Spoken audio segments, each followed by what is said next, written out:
Movie reviews with Popcorn Movies. So, hello everybody. Welcome back to our. I always forgot what episode are we are we having. This is the five. Episode 5. This is 5. Five. 6 Wow, next week. awesome. Well, welcome to our fifth episode. We're really happy today because, as you can see, finally this is the first episode where we are all the team together, and that's really awesome. And we wanted to be all together because we want to talk uh, about one topic that actually we asked you yesterday. We asked you about what were your favorite movies. Thank you so much for the people that actually respond. We got like really awesome movies like Titanic, Matrix, Aladdin, Gladiator, The Lion King, Godfather, E.T. Thank you so much. They're really great movies. I can see in the And comments there's Peter. He said Magic Mike is his favorite movie.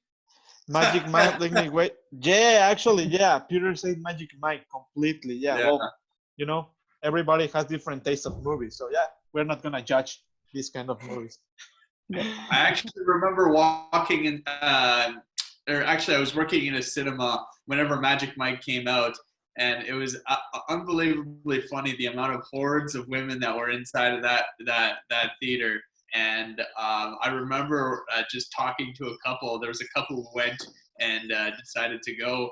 And then I was like, oh, yeah, like, did she drag you over to see this movie? And then she's like, no, actually, he wanted to see this movie. So it completely shocked me. I wasn't expecting that from a straight couple, but, you know, whichever movie you like, Well, you shouldn't judge Peter then. If he like also Brokeback Mountain, we shouldn't. No. Yeah, we shouldn't judge Peter, Peter.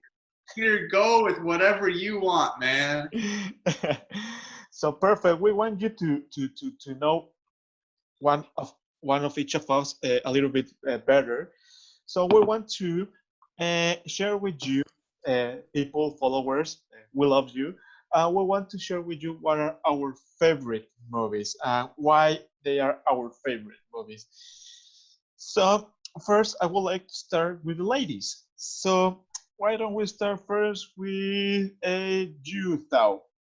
Tell us. Me? Okay. Yeah, tell us. We're gonna start with you because actually, for the people that doesn't know, actually, Thao right now is in Vietnam. We're Yeah, so broadcasting far at away from Ireland. Vietnam. Yeah. So we're right now live on Vietnam. So yeah, tell us a little bit about your favorite movie, Thao. Which is your favorite movie? Yeah, so I love watching movie, yeah, and I like different kind of movie. You know, just a couple of weeks ago, I just came across watching Jojo Rabbit. Hope you know it. Yeah, and I found that an interesting movie when searching for the new ones. It's a new movie, but so adorable. I mean, living in the peaceful time now, I myself is always interesting in the world topics. I mean, a Nazis article in Europe is always make me curious about that. Most of you, I mean, they will read that Nazis are not happy, but the director Watiti make it in different way. I mean, his comic voice is so ridiculous and so much satire. Yeah, I'm not sure if you watch it or not, but yeah, I mean, yeah, in the next part, I would give some spoiler about that. Personally, I have not watched it. I missed that on the cinema, Oh, and did you? I really regret not watching it. I Yeah. know that actually it was kind of controversial because there was this controversial between showing Hitler in that way. Yeah, It was like always this kind of taboo topic. But yeah, yeah. sincerely, I did not watch and I regret it. What about you guys? Someone watch it? Oh, I didn't know anything about it. When I heard Jojo Rabbit, I thought it was like a kind of friendly kids movie. Now you mentioned Hitler, and I was like, not a friendly kids movie. Yeah. I was thinking the very first thought whenever I heard that title, I was thinking of Jessica Rabbit. I'm like, whoa, is this like a sequel or something? Like, Hitler version. no, I was working in the cinema here in Limerick whenever it came out, and I got to see some scenes. I didn't get to see the movie. I get all my movies for free, and I was just too busy with studies. I didn't have a chance to go see it, but like every single time I was in there, I just wanted to just stay and like just watch the rest of the movie because it was really good. It was very comical. I laughed, and like whenever you're doing screen checks, you're literally in the cinema for like Yeah. maybe like 2 minutes, and then you're just like, and then you're back out. You're just checking to make sure that people aren't on their phones and things like that. That it's not too hot in the cinema, but like it's crazy. But like a movie's good whenever you go inside the movie and you want to stay in it.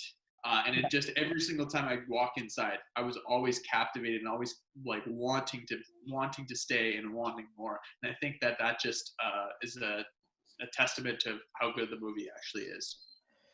What about you, Tian Tian? Did you watch it? I watched a movie review of it yesterday, and I think I really like the color of the movie. It's very like colorful, and it just tells a story like how Nazi affect German people from a child's perception. And I was quite shocked his mother died at the end. Yeah, no, you spoiled. That's so You just sad. have spoiled. Sorry. You just have Sorry. spoiled the movie.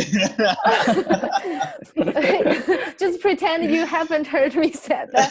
But I was quite shocked that his mother was hanged at the end of it. She didn't deserve that. I mean, she's a very nice person.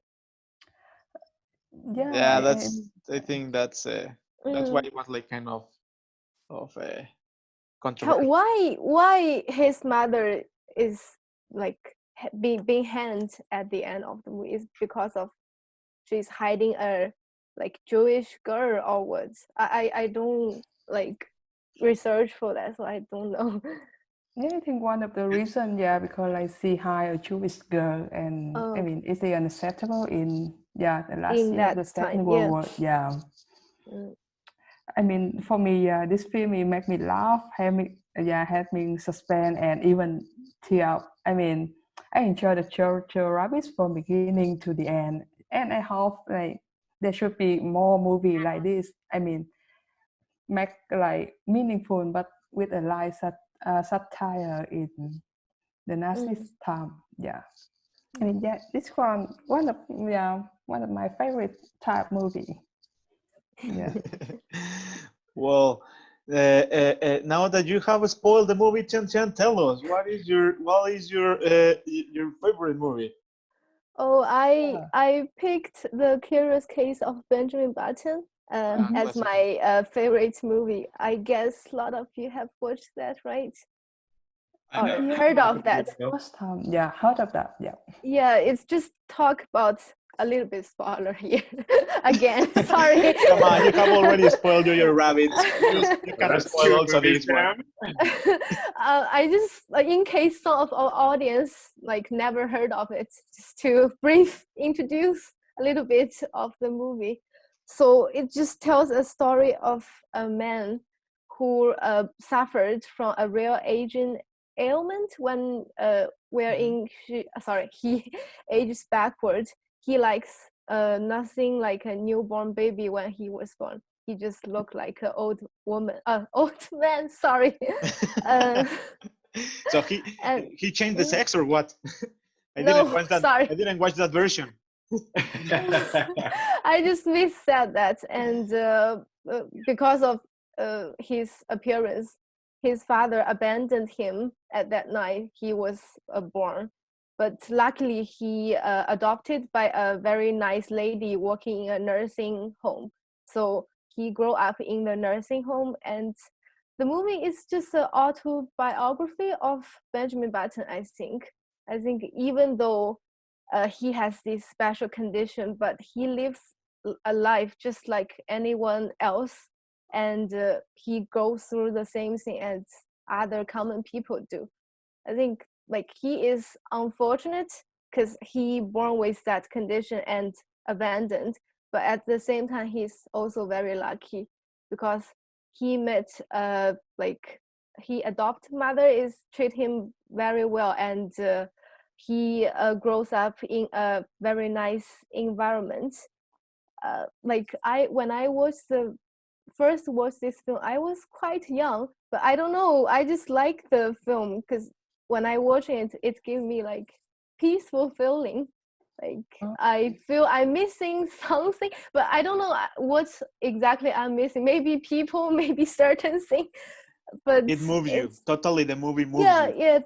yeah, and like it just I don't know how to say it covers so many themes in that movie about mother love and sacrifice, death and life, and also dream. So it's complicated. I watched it Mm. a couple of years ago. Actually, I don't recall it completely. I know that I watched it, but I don't remember a specific moment. But I know that I watched it. I don't know. Did you watch it, guys? I Yeah. just give me a general idea Yes, of it. sorry, I I don't really haven't remember watched any it. themes. Yeah. Yeah, it's like a new version of Jack. Do you remember this movie of Robbie I was Williams? actually thinking about that. Yeah, exactly. Just like that. Yeah, but the opposite side, right? Yeah.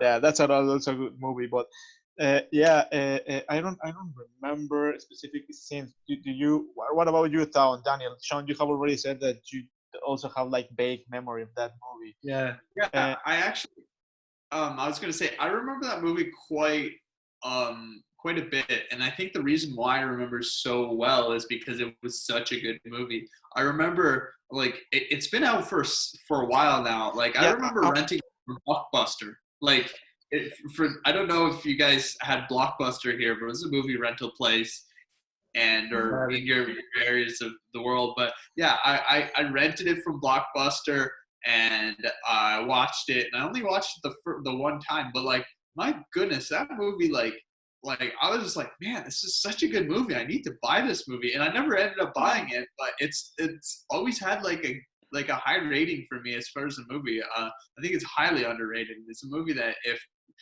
people want a really good, solid movie to watch during this quarantine, rent Yeah. that movie. Like, it's really good. Do you want to feel old? The movie was released in 2008. 2008, yeah. Yeah. It's, that's just a little bit like near the end of the Blockbuster era. Like Moises, 2008, you were I like was 32 at that stage, weren't you? What? You Yeah. were like 32 at that stage, weren't you? Yeah, Oh, I actually, thought- I was finishing my first master's degree. Actually, I was Oh, going wow. through my second Well- divorce during those times with my second child. Yeah, I remember. Yeah. Moises is actually the curious case. He's actually He's definitely a curious case. No, actually, I am Jack. I'm the guy that is actually getting old really, really fast, more than Benjamin Bottom. Yeah, that's 2008, man. 2008. I was at primary school. I think 2008, last year of primary school. So are you telling me Oh, old, yeah. Tian? Are you telling me that I'm old? No, I'm not Are you saying that I am an old guy? Thank you, No. Tian. mature. I'm really happy to have you in the program with us. No, I'm just saying like a mature person. I'm not saying Mature. you're old. I like Yeah. that. You are not old, you're mature. What about your movie, I'm Sean? sure is what I would describe Moises as, but anyhow, that's another conversation another day. What about- Okay, so my movie, I guess it comes down to a simple choice, really. Get busy living or get busy dying. What movie is that from? Shawshank. It's from Shawshank. Shawshank, yeah. So my favorite movie is Shawshank Redemption, which I only learned was just taken off Netflix. Oof. Okay, so Shawshank was brought out in 1994. Well, you were like 25 then, Moises? Actually, during that time, I no, was wait, born. 1994. I was actually finishing my bachelor degree. I was finishing my bachelor. Oh, come on, guys. So Okay. the movie came out in 1994. It was directed by Frank Darabont. I think I got the pronunciation right. He also directed, which I was surprised to see, The Green Mile, and he was creator of The Walking Dead as well. So basically, the movie's about a guy called Andy, who gets falsely imprisoned in Shawshank for the murder of his wife and her partner. But while he's in Shawshank, he meets Red, who becomes besties with Red, who is Morgan Freeman, who's also the narrator of the film. So while he's besties with Red, Red gives him a rock hammer. But Andy, throughout the 19 years Andy is there, he subtly digs through the wall. Oh, I won't actually say that because I'm going to give away the movie as well. Oh, man. Are you gonna spoil it as Tian Don't Tian? do it. You spoil that movie. Are you gonna spoil it as Tian Tian? You do not spoil that one. They have already spoiled Jojo Rabbit, man. So you can spoil Yeah. 1994. Jojo Rabbit and Nobody Shawshank cares. Redemption are two different movies. Shawshank was voted the best movie of all time. So that's one for a reason you don't want to spoil. Wrong. The first movie of all time was The Godfather. Wrong. Wrong.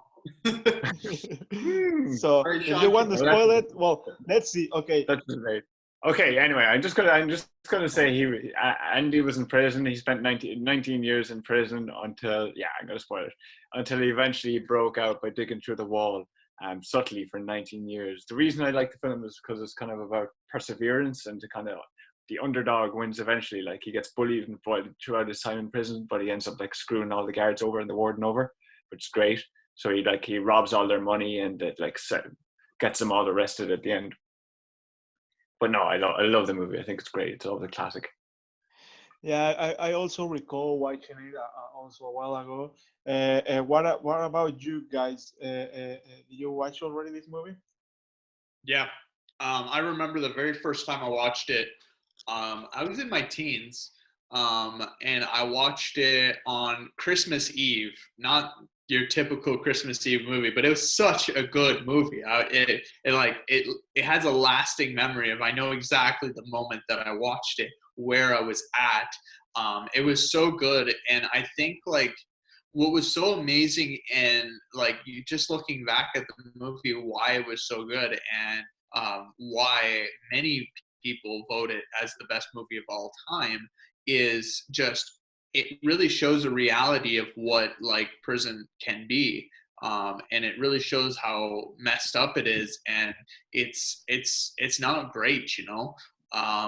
But like Sean said, perseverance and just the acting was just unbelievable. It was just you have to watch it. Like if you haven't watched Shawshank Redemption, like there's one thing you're going to do during your spare time. You have plenty of it. The world has basically stopped. So if you have 3 hours, just sit down, watch the movie, and then talk to us, because that movie is just amazing. What about you, Tian Tian Tao? Have you already watched that movie? Yeah, I think, yeah, I used to watch it and was the interesting. I mean, yeah, the meaningful point of the movie, I think, is how the character looks, and like he committed suicide because like is it the difference between the prison and the real society, and I think like the prison is a small society. I mean, yeah, people live there, but I mean, it would be totally different in prison and in the real life. Yeah, and Yeah, yeah, like because you're in prison for so long. Like it was Brooks was the character who committed suicide, and he was the librarian. But because you're in prison for so long, you adapt to the lifestyle, and like you know no better. And then like maybe 40 years when you get out after 40 years, like the whole world is going to be changed. How do you get back into it, especially when you're elderly? Yeah. Yeah.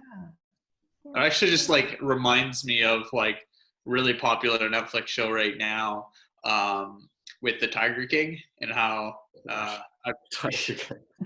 anyways, I won't go there, but like it's if you haven't watched it, I know we're talking about all about movies, but like that's a really good show and something you should watch right now. And yeah, no, I won't go into I'm that. not going to say that's another topic for other episode, guys. Yeah. We'll go with the whole series. We'll have a whole series. Tiger King. Oh man! And now that you're actually starting another discussion, Daniel, why don't you tell us about your favorite movie?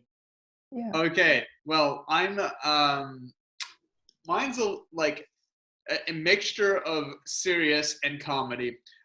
It is, if you talk to anybody who's closest to me, they will tell you exactly that this is my favorite movie. My favorite movie is Mrs. Doubtfire. It is Robin Williams at the top of his game. He is just absolutely ridiculous. He's dressing up as a woman to be able to go see his children because, and he's acting as a nanny for them.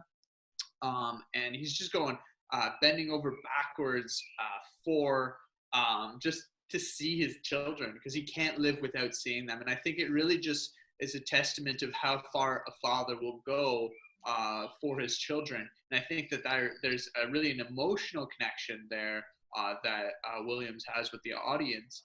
But also, he's just absolutely ridiculous. Whether he's got the cream on the face, and he's talking to the social worker, or whatever it may be. Like, there's just so many different times in the movie. Like the run by fruiting. There's just, for me, that movie is just the perfect balance of what a drama is and what a feel-good movie is and what a comedy should be. And Robin Williams is my favorite actor, so that's my favorite movie. I have received a message from one of our followers that actually says that you do an impersonation of Mrs. Doubtfire. Well, hello there, dearie. Oh, would you like a little bit of cream in that food? Oh, there's a drop. Oh, there's another. Ah! There is my impression of Mrs. Doubtfire. I messed up the lines a little bit there, but I don't care. That's as best as I can do. I love that movie. It's such a great movie. I love it. She is asking me if you're single. Are you single, Daniel? Yeah. And ready to quarantine. Well, I remember also watching that. I mean, it's like a classical movie, and yeah, it's a really good comedy. And those are those one of movies that when you are, like going through all the channels, suddenly it appears you're gonna stay there to watch it because it's like a really good movie. What do you think over there? Yeah, I think it's a really family-friendly movie. Like it's really nice. Like, isn't it's one of like Robin Williams classics, and I'm also a huge fan of Robin Williams, so I definitely sit down and watch it anytime it's on. Do you watch it, Tian Tian Tao, Mrs. Doubtfire? I only watched movie review of that. I didn't got time to watch the whole movie. I love Tian Tian. I get the You did not watch all the movies, but you watch the review and you're spoiling all the movies. That is really awesome. But it's a very funny movie. I think if I feeling down sometime, I will definitely watch it to cheer me up. Yeah. I'm with you, Tintin. Yeah. You also read the overview, and you're gonna spoil it by the overview. Yeah. You just gotta watch it. It's just so good. It's just like that's the one movie I like sit down my friends to watch, and I'm like, you haven't watched it. We're watching it now. And it's fun. I remember the bad guy is actually James Bond, right? Pierce Brosnan is the guy. Pierce Brosnan is James Bond. Yeah, And James he's Bond. like actually like a bachelor, and he's just like, yeah. And then you just see Robin Williams is just like, you dirty scum. Pulls off the knob off his like BMW vehicle and just like, oh, this dropped out there. And he's just like, what just happened? Like, oh, yeah, it's great. well, that's the beginnings of Pierce Brosnan. So great. In fact, whenever he throws a piece of fruit at his head was just great. Perfect. So, how about you, Moises? What's your favorite film? My favorite movie. Well, my favorite movie actually is from a Mexican director. I don't know if you have heard about him, Guillermo del Toro. And actually, this movie was nominated in 5 categories in 2007. The movie is The Pan's Labyrinth. I don't know if you have seen it. Oh, it's been a long time. Pan's Labyrinth? No? Very long time since I watched that. That's the one with David Bowie. David Bowie. Am I thinking of something else? I think you're confusing. Yeah, because that doesn't have to David Bowie with Guillermo del Toro. I think that will be like a great crossover, but I don't think that didn't happen, man. This movie is about actually a lot of people consider like a fairy story, but Oh yeah, that's very good. for manhood, you know, for the story, not manhood. Sorry, I choose the wrong word for adult people. A fairy story for adult people. It's a really good combination between fantasy and historic movie because it happened during the war, the civil war in Spain, and it's the story of a girl that actually she is like the legend of a princess, and this pan suddenly appears in the movie, and the pan is trying to show the girl and trying to give her some challenges to discover she's actually the princess that the story is telling them. So it's like a really really good story. What I love about the movie is that actually Guillermo del Toro, he doesn't like to use CGIs. So all the monsters that you're gonna see over there are costumes, and it's actually people over there acting like the monsters. And also the structure of the monster and the shape of the monster are really awesome. I really encourage you to watch it. And of course, my favorite monster is the Pale Man. I don't know if you remember this scene. It was really typical. The scene of the monster that has eyes in their hands. No, don't you remember that? I don't remember. All I remember is all of those monsters just absolutely freaked me out. Moises was about 45 when he watched this movie, but I was not 45. I was still younger, a lot younger than that. I was in my teens, maybe not even in my teens. But I remember watching it, and I was like, "This is a freaky movie." This is yeah. Whenever you say it's for adults, I definitely think it's definitely more geared towards that audience. But yeah, Actually, because a lot of people thought that it was like a fairy tale, they started to take like children to the to the movies, and they were like a disclosure. It's very- Please, this is a fairy story, but it's a fairy story for adults. It is not for children. So yeah. I totally encourage it. It used to be on Netflix. Actually, it's really sad that they take it out from Netflix. But if you have the opportunity to watch it, I really encourage to watch it. It's in Spanish. Actually, I have to tell you, it's in Spanish, not a Mexican Spanish accent. It's a Spanish from Spain because it happens during the Civil Wars. But I'm pretty sure you're gonna be able to find it with subtitles, and it's a really good movie. One of my favorite directors. So yeah, I could say that's my favorite movie. Totally. So just Daniel saw it and he got freaked out, but it's a really good movie. Yeah, and I am saying this. This is like a decade plus later since I've watched that movie. So like, probably if I go back and I'll be like, oh yeah, it's not as bad as I thought. Like for me, I just recently rewatched The Neverending Story, and when I was younger, I thought that movie was freaky as all can be, and I rewatched it. I'm like, it's not that bad. But like when you're a kid, like my gosh, those like the rock monsters just absolutely freaky. So yeah, I guess I didn't have much of tolerance whenever I was much younger. But and of course, right now with the technology that what we have right now in movies, if you see the movie right now, you're gonna be like, really? That used to scare? But on those times, it was really interesting, and the monsters were really awesome. So I would really encourage you to watch that movie. That will be my suggestion for this quarantine. So I feel like it's like a cult classic almost, you know? yeah, it's kind of cult classic. Well, what I don't know, cult. It's for a specific taste of gender, you know, for a genre specific. But I don't know. I mean, it was like really really it was nominated in the Oscar. So well, I don't know. That will be another discussion. If cults movie have been nominated at the Oscars, but that's gonna be another discussion. But well, thank you for time is running out, so thank you so much for joining us. I will encourage you people to share your thoughts about the movie we were talking about, and to write down here your opinions of which are your favorite movies and which movies should we watch during quarantine. Perfect. So thanks for watching us. It was really really really nice to have all the team together, and see us then the next episode. That we don't know what we're gonna be talking about, but something we'll figure out. See ya. See ya. Yeah, bye.